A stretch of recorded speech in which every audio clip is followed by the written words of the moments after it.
de su memoria, vamos a llegar a hacer el diagnóstico. Pero, ojo, tardíamente.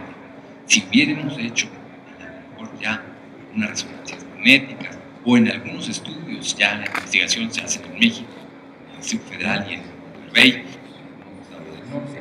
hacer la proteína tau y proteína amiloide en líquido cefalorraquídeo y medir la cantidad, podríamos tal vez adelantarnos al diagnóstico clínico 10 o 15 años.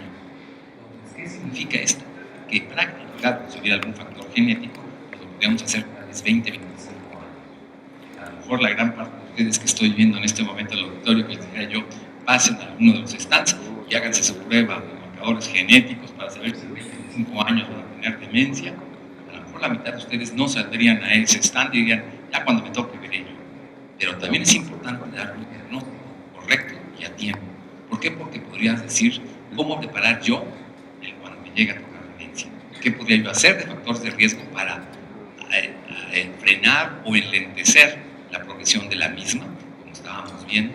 Y que si a lo mejor me iba a dar a los 60, 65 años, pues a lo mejor me dé 75, 80 años y tenga yo todavía una buena calidad esos últimos años de mi vida.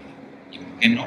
Pues si tengo la posibilidad de reunir mis factores, incluyendo económicos, legales, a tiempo, para saber hasta dónde quiero estar y no dar guerra en medio de la vida. La fisiopatología, yo aquí estoy poniendo 4 de ellas, las más frecuentes: Alzheimer, la frontotemporal, la de Lewy y la vascular. Estamos viendo que ya sabemos que existe la mesilina 1, la mesilina 2, la proteína precursora amiloide, que son prácticamente los 3 factores genéticos más importantes, y en un 27 o 30% de los pacientes pueden tener este alelo en 4 de la apolipoproteína, pero que no es porque la tengamos ya un factor patognomónico certero de tener una demencia.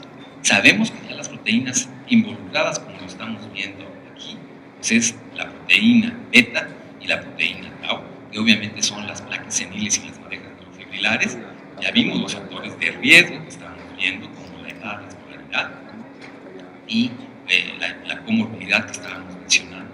Estamos viendo también, como hipótesis, no son teorías, leyes, obviamente, que existe esta cascada de la proteína amiloide y esta transformación de la proteína tau, la fosforilación, y que obviamente pues, hace las madejas neurofibrilares, y que serían estas acciones que estábamos mencionando aquí.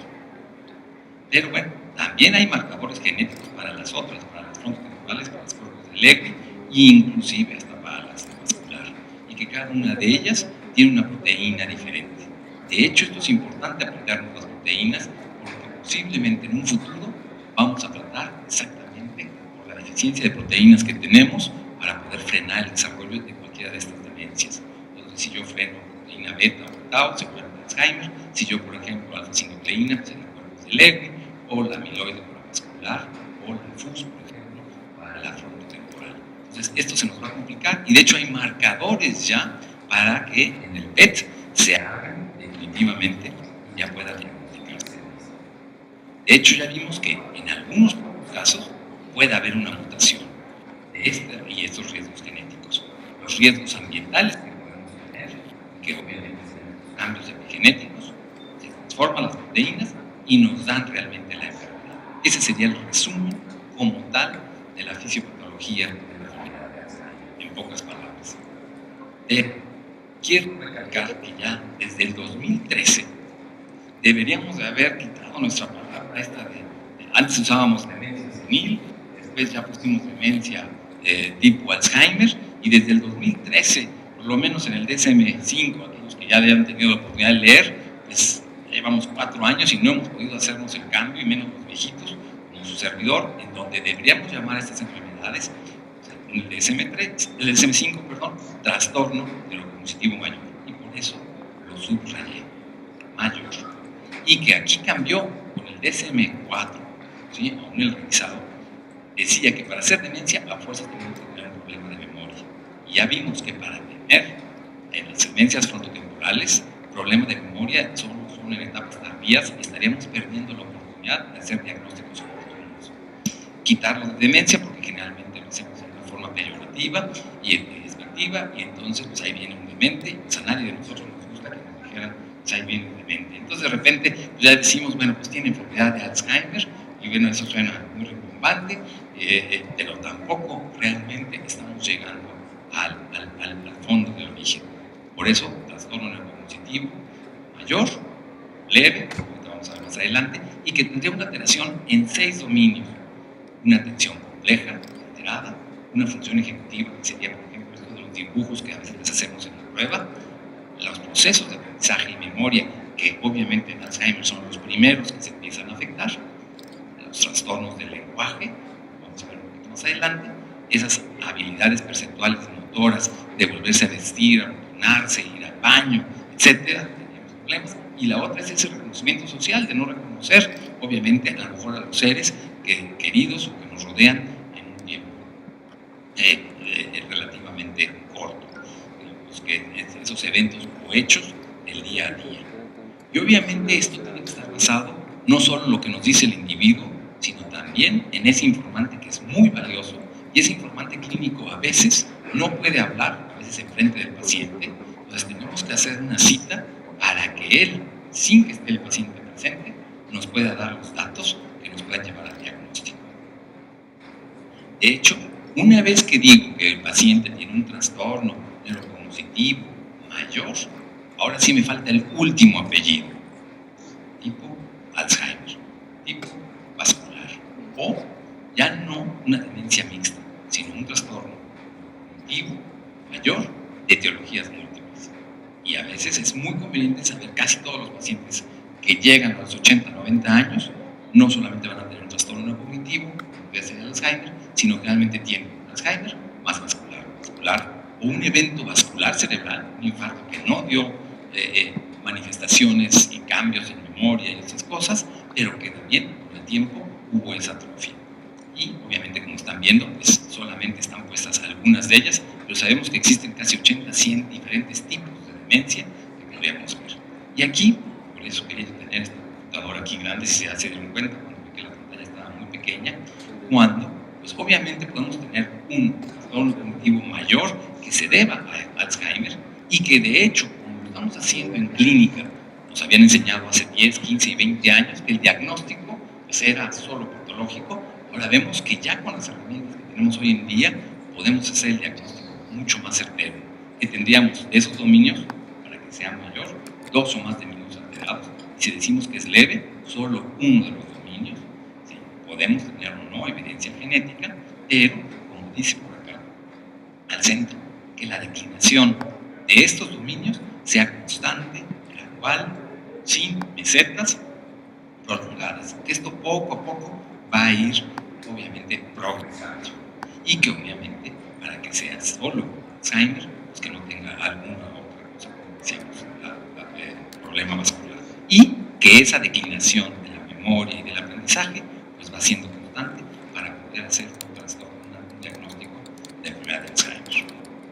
Esto, bueno, pues esto ya saben que esto es la línea de los psiquiatras, que obviamente generalmente ven toda esta situación cuando hay una alteración, sobre todo neuropsiquiátrica, y ellos a veces hacen el diagnóstico y no llegó ni al neurólogo, ni al geriatra o al médico de primer contacto. Pero también vemos que está la clasificación internacional, que es con la que nos estamos rigiendo prácticamente todos, y todavía en la versión de hace 2 años, la 10, pues obviamente no nos dicen trastorno cognitivo, no quieren usar la clasificación anterior, y nos dicen demencia, lo cual significa que, bueno, pues todavía estamos en este lenguaje ambivalente para hacer el diagnóstico de inicio temprano o de inicio tardío, que me faltaba decir. Inicio temprano, si es un cuadro de memoria antes de los 60, 65 años de edad, y si es después de los 65 años de edad, pues sería un trastorno cognitivo mayor, tipo Alzheimer, una demencia de inicio tardío. Y todavía me faltaría decir si está complicada o no complicada, con diabetes, con depresión, perdón, con psicosis o no está complicada. Y la desfortuna para los americanos es que en el 15, del 10 al 11 va a cambiar. Antes estaba en el lado de los psiquiatras y les pagaban las consultas para hacer los diagnósticos, pero con el cambio que va a haber en el 10, 11, si se logra hacer, ya no va a estar del lado de los psiquiatras, sino del lado de los neurólogos. Así es que los neurólogos seguramente son los que les van a pagar, al menos en Estados Unidos, por hacer el diagnóstico y no a los psiquiatras. Pero, importante, por eso vuelvo a decir, Los criterios de probable, de posible, es importante, o lo del 2011, que hagamos el diagnóstico de un deterioro cognitivo leve, es importante. ¿Y por qué? Porque mientras más temprano empiece yo con los tratamientos que hoy en día tenemos, mejor le va al paciente. Si yo me espero a que pierda más neuronas, los medicamentos que tenemos hoy en día, definitivamente ya no. Si me voy, ya vimos que los diagnósticos que mencionan para nosotros como médicos, si tenemos acceso a ellos, el primero es la neuroimagen.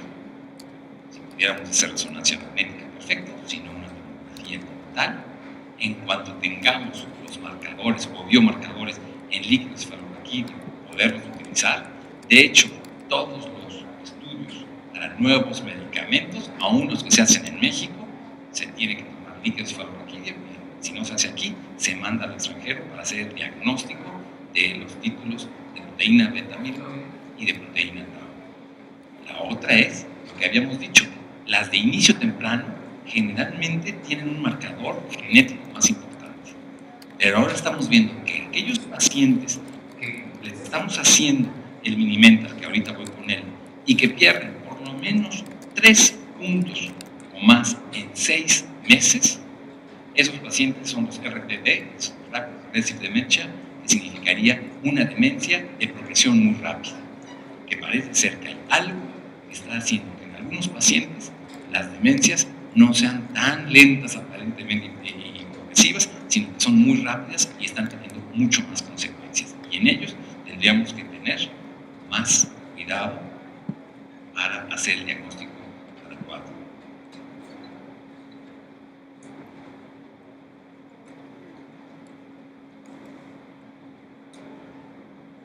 Ahora, cuando estamos en la clínica como médicos de primer contacto, ¿qué tenemos que hacer? Pues realmente, pues ver su memoria inmediata, que es la de trabajo, que estamos viendo ahí, que es la explícita y que está en la corteza prefrontal. Pero las que estamos viendo es estas cortas, de corto plazo, la episódica, ¿sí? Que está en el lóbulo temporal, y por eso acuérdense que cuando hacemos una resonancia magnética o tomografía, a donde vamos a buscar que haya atrofia, pues es una atrofia temporo, después parietal, como vamos a ver, ¿sí? Y obviamente pues está la de largo plazo, que sería la semántica, que también está en conciencia explícita, y esa sigue estando en la corteza temporal lateral, y otras que entonces ya empiezan a estar las parietales. Entonces, dependiendo de dónde esté la alteración de nuestra memoria, y esto está publicado y está abierto, vean ustedes la revista mexicana de neurociencias del 2015, es un suplemento, si lo buscan así, y ahí está la referencia, lo van a poder ver. Y entonces, ¿qué tenemos que hacer? Es exactamente lo que ya hemos visto, hacer este tipo de preguntas de las fechas, de los eventos, de dónde estamos, ¿sí? Los números que ahorita vamos a ver, y entonces la memoria de trabajo es esa repetición de dígitos progresivos, la atención compleja, la repetición de dígitos en descenso, o por los meses, el año en orden inverso, la orientación, el lenguaje, visoespacial es el copiado de figuras que en el Minimental ustedes han visto que son 2 pentágonos que se interseccionan, que le tendríamos que decir al paciente, no me dibuje, o sea, no le puedo decir, dibújeme 2 pentágonos que se interseccionan y que además tienen que tener 4 lados en la intersección, porque pues ya le estoy diciendo de qué color es el caballo blanco de Napoleón, pero eso no se vale, sino copie esta dibujo. Y si obviamente no tiene la intersección y los 4 lados en esa intersección, ese no es un punto a favor, sino sería un punto en contra, por ejemplo. Y la otra es, bueno, pues obviamente la prueba del reloj, que ahorita también le digo un par de segundos. La abstracción, que ahorita la vamos a ver, las praxias, que obviamente, por ejemplo, en el Minimental es pues, que tome la hoja, que la doble a la mitad y que me la pase o lo ponga sobre el escritorio. Son 3 cosas a la vez, y a veces el paciente con demencia pues, se acuerda de la primera cosa, que tenía que tomar la hoja, se le olvidó, tenía que doblarla o pasarla. De hecho, hace 2 años, un grupo de especialistas hicimos una encuesta en 1,350 pacientes, nos reunimos de toda la República, y sí, vimos que los especialistas, prácticamente en el 100% de los casos, habíamos hecho una evaluación del estado mental, lo cual significa que también el médico de primer contacto pudiera hacer esta evaluación, que con un poquito de entrenamiento nos lleva 5 o 10 minutos de nuestra consulta. Entiendo que a lo mejor ustedes me dicen, doctor, pero no tengo ni los 30 minutos de la consulta privada o una hora, tengo 10, 15 minutos.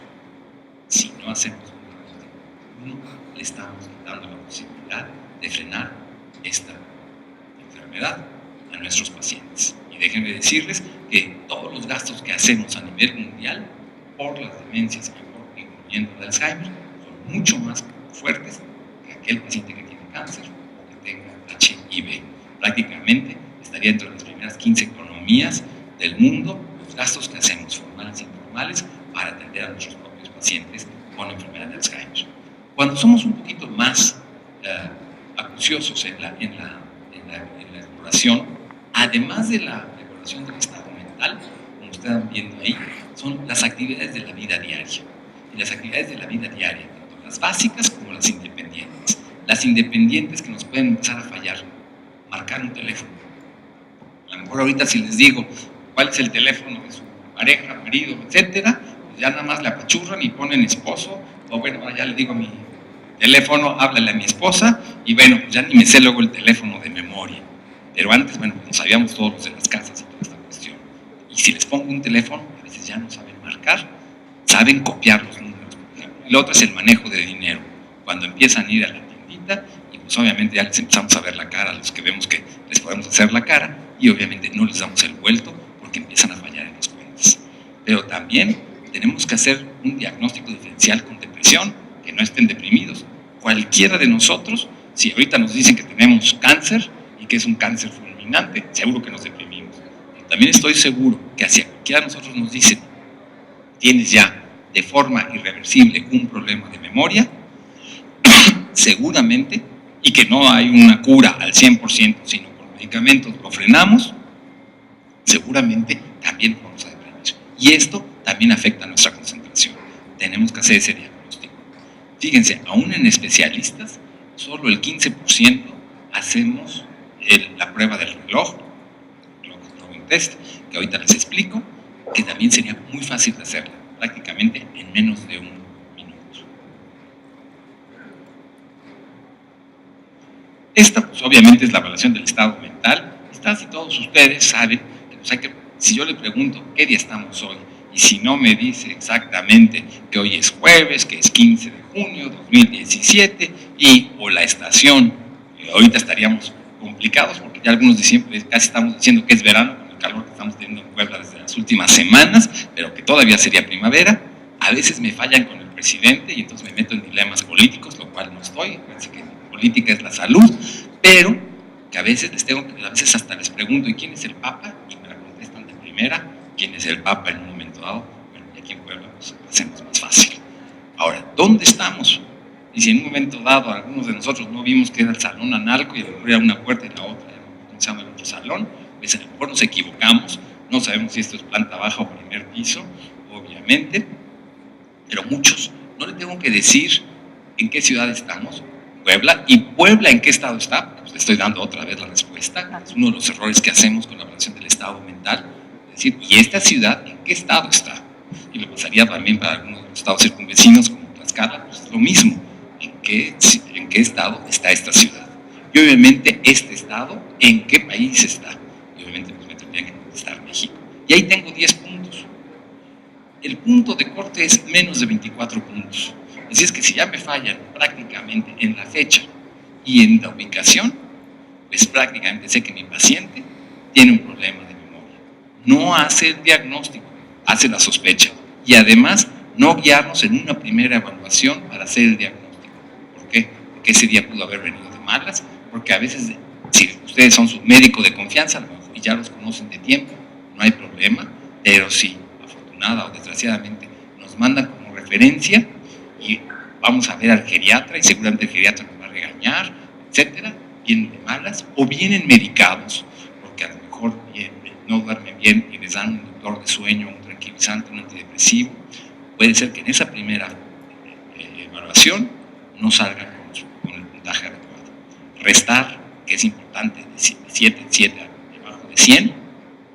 Y la clásica, si me dicen 100 menos 7 y es 95, no se vale decir, bueno, y 95 menos 7, sino sutilmente decirles, bueno, y 93 menos 7. Porque queremos ver es exactamente esos múltiplos de 7 a través del 100, no de lo que vayan ellos diciendo. Tampoco se vale que le diga yo, ya se equivocó, ya ve, está mal de su memoria, tiene 95. Eso es importante, porque obviamente pues, el paciente se va a poner más tenso. Y así toda la prueba, como están viendo, pues hasta abajo, los pentágonos, el que puedan leer, hacer lo que dice ahí, que obviamente no le tengo que decir cierre los ojos, sino lo que tenemos que hacer es, puede hacer lo que dice ahí, y obviamente pues el paciente tiene que cerrar los ojos, como están viendo adelante. Y en base a eso, lo que hemos hecho es que dependiendo de este mini-mental, que lo hagamos en una segunda vez o una tercera vez para poder dar el diagnóstico, y si podemos complementarlo, como dijimos, con neuroimagen o con lo que tengamos a la mano, vamos a poder decir que nuestro paciente está en un estadio leve, moderado o severo. Como están viendo, una fase ligera o leve, moderada y severa. Este mini-mental,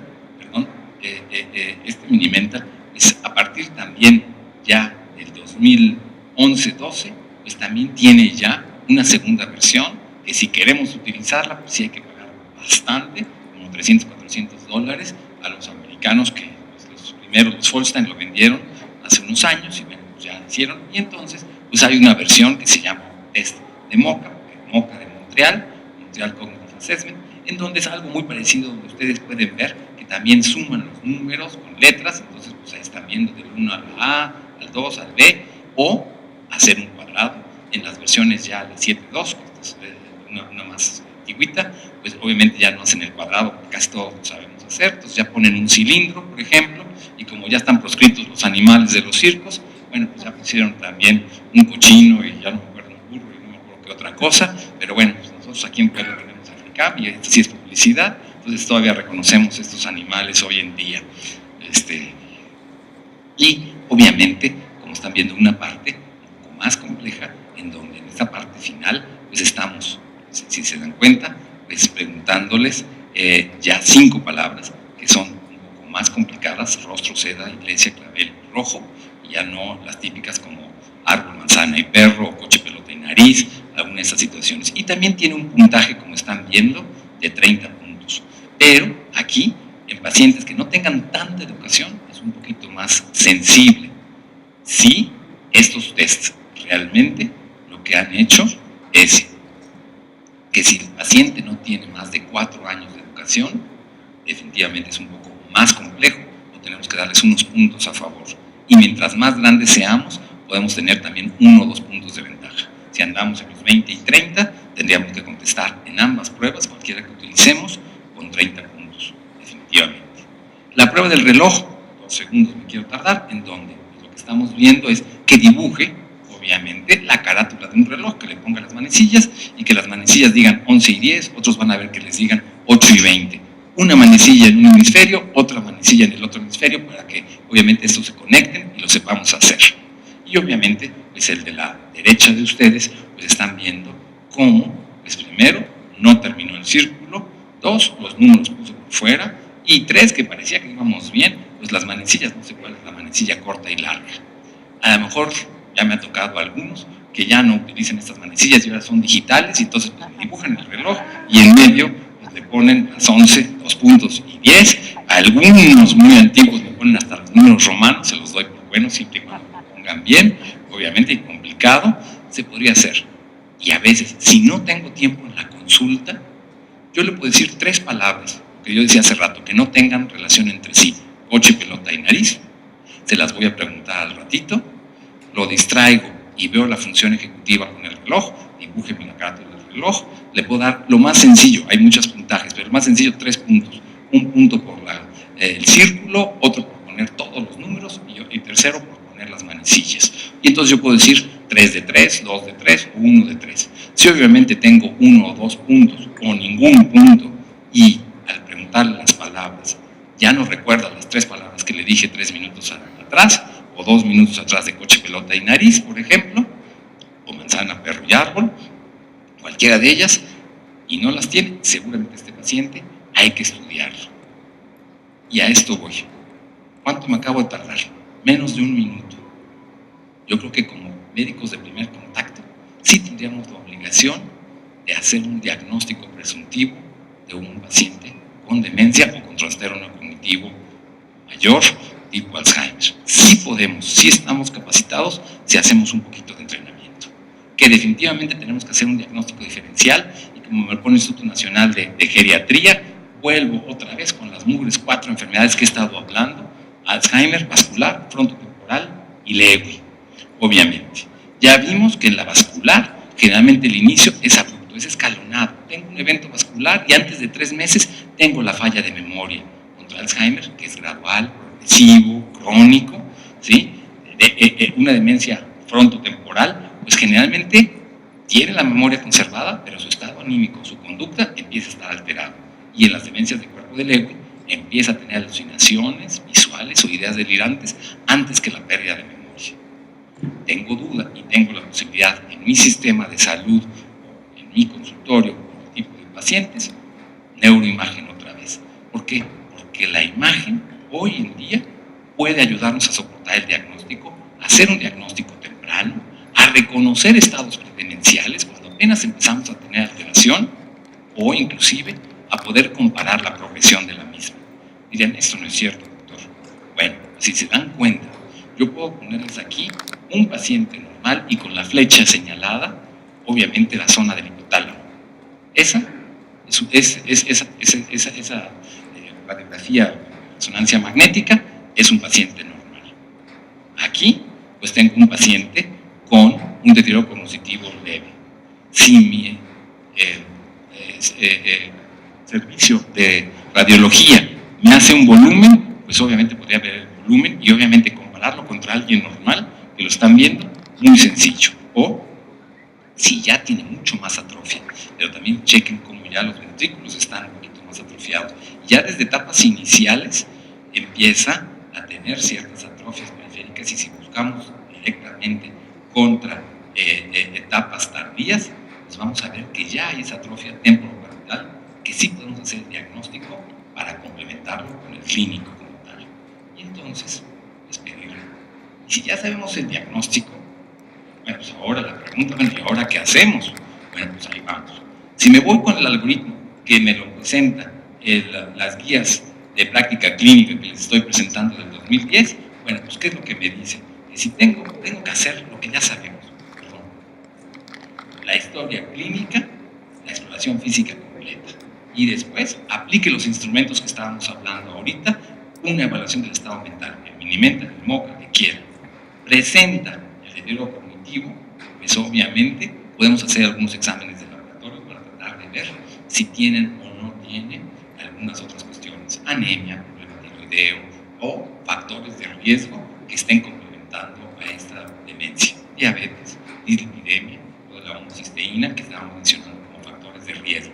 Si los resultados no son normales, entonces, como estoy poniéndolos al centro de la diapositiva, tenemos que iniciar el tratamiento y iniciar también ese tratamiento no farmacológico, como estamos mencionando aquí, con redes de apoyo y todo este terapéutica no farmacológica.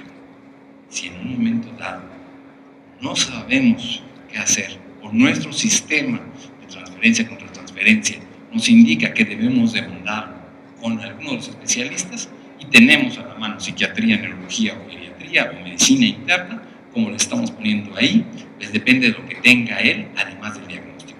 Tiene esa comorbilidad que estábamos mencionando de diabetes y hipertensión y están desajustadas, ¿sí? O ya tiene una dependencia porque está en un estadio moderado, desgracia moderado a severo o severo, seguramente medicina interna y geriatría pueden ser los que puedan manejar seguramente el caso o manejarlo y estar en conjunto como médicos de primer contacto con el resto de nosotros. Presenta una desorientación, una agnosia, y apraxia, pues se irá con neurología. Pero presenta psicosis, una depresión, obesidad, un insomnio, y seguramente el psiquiatra será el experto. Por eso, a veces cuando nos tratan de confrontar quién es el que tiene que ver al paciente con demencia, como les puse en esa parábola del elefante, de donde estoy viendo, si estoy viendo las orejas o la cola, pues generalmente todo el equipo vamos a estar puestos. Quiero dedicar estos últimos minutos a algo del tratamiento. En realidad, lo que tenemos que hacer es que para hacer un buen tratamiento, como les acabo de subrayar, tenemos que hacer un uso adecuado de esos instrumentos de aprendizaje vigentes. Es importante que los pongamos en práctica y que si no sabemos, por lo menos entonces pedir ayuda a alguien que nos empiece a adecuarlos a nuestra práctica clínica para que, repito, posiblemente en 5, no más de 10 minutos, podamos desarrollarlos a nuestro paciente y llegar al diagnóstico, número 1. Y 2, ¿quién es el que trata realmente al paciente con demencia o trastorno cognitivo? Lo acabo de subrayar. La mayoría de los pacientes son los médicos de primer contacto, los que tenemos la oportunidad de esos primeros 5 o tal vez 10 años de evolución del paciente. Si no sabemos el diagnóstico, no sabemos el diagnóstico diferencial y no sabemos qué herramientas terapéuticas tenemos, realmente, como expuse en la diapositiva, estamos dejando de involucrarnos en el mejor interés, que es el interés del paciente, y que poderle frenar la enfermedad. Pero lo que está de moda y que seguramente lo han discutido todos los demás ponentes en este congreso, el tratamiento que demos, aunque parezca de cajón y de lista, pues obviamente tiene que ser de forma individualizada. ¿Por qué? Porque podemos tratar, obviamente, la enfermedad, podemos tratar los síntomas, ¿sí? Podemos tratar al paciente y apoyarlo, o al cuidador o familiares, formal o informal. Que no se nos olviden esos 4 puntos. Si desarrollo esos 4 puntos y lo estoy haciendo bien, seguramente vamos a incidir favorablemente en la enfermedad. Pero que el tratamiento no es nada más darle la pastilla y de repente lo hemos visto, cita con su médico familiar y nos vemos en un año, según esto, el médico X al que le referimos para que nos autoricen dar algún medicamento generalmente cuando es de la seguridad social. El paciente en un año puede cambiar muchísimas veces, por lo tanto el tratamiento va a ser dinámico, no es estático. Y lo otro importante, aunque yo me estoy abocando como médico al tratamiento farmacológico, obvio de tiempo, me podría yo emplear 2 tantos y 3 tantos del tiempo de esta plática del día de hoy al tratamiento no farmacológico, al que tenga una buena iluminación, al que no vea que hay un cambio de atardecer cuando se ponen nerviosos, al que a lo mejor tenga una mascota, al que a lo mejor tenga imágenes o sonidos que son gratificantes, o música que le recuerda un poquito del pasado, reminiscencia, o que se haga un álbum, por ejemplo, con las fotos más relevantes de él para poderlo centrar cuando él dice no soy yo o no estoy en mi casa, por ejemplo. ¿Por qué? Porque vamos viendo cómo puede haber problemas de ánimo, de comportamiento y cómo, por desgracia, el deterioro de la cognición, de la funcionalidad y de la motricidad pues van cayendo. Y esto pueden ser constantes. Y si hacemos un buen tratamiento, a lo mejor no nos volvemos quinceañeros, pero podemos frenar esta situación y esto tiene un impacto no solamente económico, sino también funcional y de calidad de vida para el paciente. Si no hablo sobre prevención, pues no sería un buen tratamiento. Obviamente, habría que hacer prevención primaria, secundaria, terciaria y no solamente cuaternaria. La terciaria pues es prácticamente la que estamos haciendo con los medicamentos y como están viendo aquí, mantener los neurotransmisores conectados para que no se pierdan las neuronas, pero habría prevención secundaria y primaria. Aquí ya los americanos y los ingleses lo que nos están diciendo es que nos centremos en el paciente, que hagamos un buen diagnóstico, que hagamos una intervención terapéutica apropiada, individual, ¿sí? Con cambios dependiendo del paciente, para favorecer su movilidad en realidad, pero esto es importante que es lo que estamos haciendo el día de hoy. Mucha educación y mucha información, no solamente entre nosotros médicos, sino también hacia el paciente, hacia la familia y hacia la sociedad. Las guías clínicas para los médicos familiares y generales mencionan, lo que quiero ver es que si el paciente tiene una condición leve, empecemos con un inhibidor acetilcolinesterasa. Si el paciente ya no está en leve y está en una moderada a severa, inicie con la acetilcolinesterasa, pero en un corto tiempo agregue la memantina como tal. Si vemos que en 2-4 semanas la medicación, como estamos dándole dosis baja, todavía no tiene ningún efecto secundario, vayamos aumentando las dosis y que seguramente tardamos 2-3 meses para ver un cambio de conducta. Y como ven hasta aquí abajo, si vemos que en algún momento dado el paciente no puede adherirse al tratamiento por costo, si la evolución sigue deteriorándose, pues hacer un cambio, se llama switch, hacia otro inhibidor de acetilcolinsterasa si es que estábamos con uno de ellos o que podemos utilizar un segundo, o ya agregarle la memantina. Y solo que el paciente o la familia ya no deseen el medicamento, también tenemos que hacer detener el tratamiento, pero de forma paulatina, no abruptamente, como estamos viendo. Ahora, importante, esta diapositiva que siempre me gusta. El paciente entra de una leve a una posiblemente con tiempo ya moderado o severo. Si no lo trato, pues el paciente inexorablemente va perdiendo la memoria. Si yo lo trato a cierto punto de su evolución, y esto se llama área bajo la curva, posiblemente tenga un tratamiento exitoso. Significa que puedo frenar la enfermedad, que a lo mejor puede tragar, que a lo mejor puede moverse, que a lo mejor todavía tenga un poco de control de esfínteres o de comunicarse y decirnos lo que quiere o lo que siente. Pero que si esto lo hubiéramos hecho a una etapa mucho más temprana, el área bajo la curva, esto azul, es mucho mayor y que entonces seguramente la calidad de vida de ese paciente con demencia sería mucho mejor.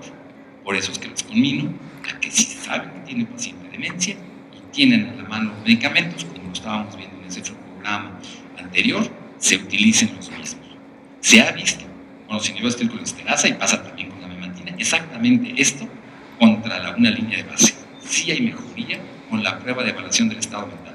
Y aquí están comparando metronidazol con rivastigmina. Están diciendo que prácticamente son iguales. Entonces me faltaría la galantamina y diría yo, son iguales. De hecho, podríamos aumentar la dosis vemos aquí en esta curva, si se dan cuenta, en la del 0 hasta abajo, están a favor de usar los inhibidores de acetilcolinsterasa, porque sí hay cambios en cualquiera de los estudios que les estoy presentando. Es cierto, a mayor dosis de un inhibidor de acetilcolinsterasa, voy a tener más efectos adversos, como lo estamos viendo en esta línea puntual. Por eso es importante empezar a dosis bajas y llegar, como estamos viendo, a dosis altas que a lo mejor ni las tenemos en el mercado, todavía mexicano, como el Delepacilo de 23, la rivastigmina, ya hay parches de 15 centímetros, pero por ejemplo la memantina también en algunos lados no se usa ya hasta 20, sino se puede usar hasta 28, pero en liberación prolongada, siempre y cuando lo podamos dar poco a poco, y si se dan cuenta, aquí lo que dice es benéfico, siempre y cuando lo demos poco a poco. Y la terapia combinada, la única que funciona hoy en día, es inhibidor de acetilcolinsterasa y memantina. Todos los demás que están viendo ahí, como ginkgo biloba, vitamina S, vigilina, antiinflamatorios, hormonas, insulina, estatinas, etc., les tengo que poner un no. Los estudios no han funcionado. La mercadotecnia es importante, pero la única combinación que está funcionando es para la neurotransmisión y para la exitosidad, que serían estos dos últimos.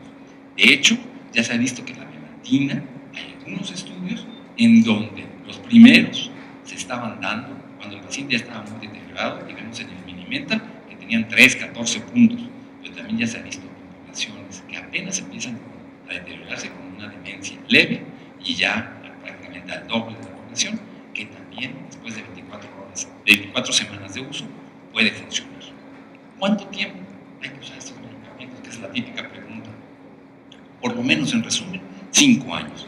Si yo no les doy medicamento, los interno mucho más rápido a alguna institución o hago que la familia truene. Necesitan cuidadores especiales pagados. Pero si yo solamente doy los inhibidores de acetilcolinsterasa, es esta curva. Y en esta cohorte del 83 al 2004, cuando daba yo la combinación, retardo la institucionalización y hago que pueda estar más tiempo en familia. En este otro estudio, que ya ni siquiera no les dio tratamiento ya por ser no ético, los inhibidores de acetilcolinsterasa solo o inhibidores de acetilcolinsterasa con memantina. Entonces, aparentemente en pacientes ya de moderados severos tenemos que utilizar los dos medicamentos. Vuelvo a recalcar ya con las últimas diapositivas. ¿Qué tengo que hacer? Pues obviamente la comorbilidad. Si se dan cuenta, combinado, dicen que hasta el 50% casi podría yo evitar los cuadros de demencia si controlo como médico de primer contacto la diabetes, la hipertensión, la obesidad, la inactividad física, el fumar y la depresión. Si no les creo a los del 50%, a este estudio americano de Sam Norton, lo que puedo hacer es, bueno, la tercera parte de los casos. Significaría que, bueno, si a la tercera parte de los que nos va a dar, pues seguramente solo sería un 10% si hiciéramos esta situación. ¿Para qué? Para que en un futuro estemos empezando a ver, perdón, estamos aquí abajo, viendo iniciativas de prevención en toda la comunidad. Actualmente, lo que estamos teniendo es esta combinación de tratamiento. Se está investigando, claro, se está investigando. Les pongo esta diapositiva en donde están viendo ya fase 3, fase 2 y fase 1 y otros preclínicos, que hay más de 200 medicamentos que están tratando de ayudar a los pacientes con demencia. Pero ya algunos, ya me hizo favor algún amigo de pasar esta diapositiva, en donde ya algunos estudios se tuvieron que tachar esos nombres porque obviamente no llegaron a un buen término. Y por último, ¿qué estamos haciendo en México? En ese mismo estudio de 2350 que se publicó el año pasado, bueno, pues prácticamente el 50% de los pacientes están con un inhibidor de cetonesterasa y casi el 40% con memantina y una combinación. Pero, en realidad, no interesa. Bueno, sí, aquí es importante. Aún los múltiples expertos, estamos en estos dos de 3.74 y 1.87, utilizando 2 inhibidores de cetonesterasa. Es como cuando se le daba acetilsalicílico a un paciente con una marca y le daba con la otra marca. Solo hay que usar un inhibidor de cetonesterasa a la vez, con la combinación, como está adecuadamente, con memantina, con cualquiera de ellos, que son obviamente las primeras 3 columnas. De hecho, esta diapositiva resume todo. En pacientes en etapa leve, prácticamente hay una quinta parte que no usa tratamiento y conforme pasa el tiempo vemos que hay que dar tratamiento, que prácticamente estamos utilizando inhibidores de cetonesterasa solos, que empezamos a prácticamente dar memantina o la combinación. Pero vean cómo conforme va pasando la enfermedad y progresando, prácticamente llegamos a una tercera parte que ya usamos una combinación de memantina con inhibidores de cetonesterasa. Por lo tanto, el mensaje final es: no se olvide que en la cúspide de ese tratamiento está el paciente, está soportado por todo el equipo de salud y la familia, pero que estamos en una sociedad y en un sistema de salud, que hay guías clínicas de recomendación, todo el tiempo corresponde, pero que sí tienen un nivel de evidencia 1A, B, 2B, en realidad de utilizar cualquiera de los inhibidores de cetonesterasa, realmente, que hay que utilizar la combinación, pero también al final, como son estas guías canadienses, que se puede dejar de utilizar el tratamiento si el paciente ya está en un estadio final. Por lo tanto, vale la pena que utilicemos los criterios diagnósticos, que utilicemos las clasificaciones en términos actuales, que utilicemos esos tratamientos no farmacológicos y los farmacológicos, que fue el tema del día de hoy, ¿sí? Que vemos que hay que hacer ajustes en el tratamiento, que no es estático, es cierto, necesitamos más investigación, es cierto, no hay un tratamiento curativo, pero sí se modifica la enfermedad y que debe ser un manejo integral centrado en el paciente. Muchas gracias. Agradecemos al doctor y le hacemos entrega de su reconocimiento y un presente por parte del sistema. Bien, gracias doctor. Lo despedimos con un gran aplauso nuevamente, por favor. Les van a pasar una información en donde pueden avisarle, nos informan que pueden avisarle a sus compañeros que no acudieron, que por internet se está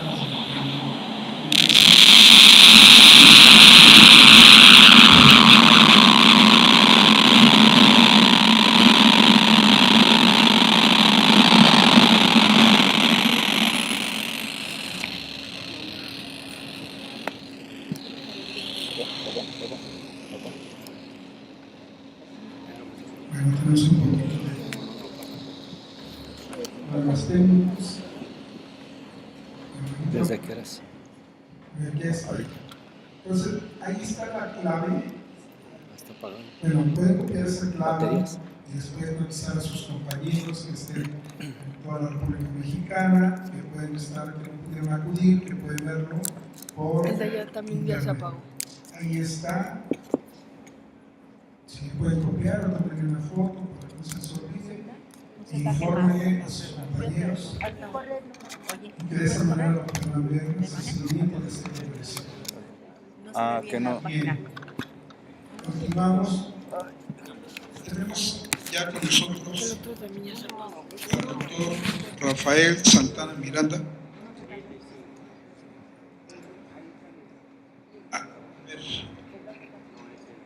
Bien, en lo que ajustan esto, vamos presentando al doctor Rafael Santana Miranda, quien continúa con esta serie de ponencias.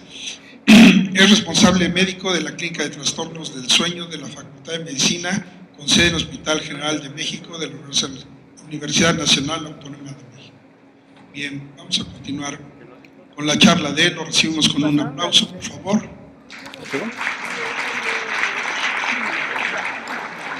¿Ya quedó? ¿Quedó?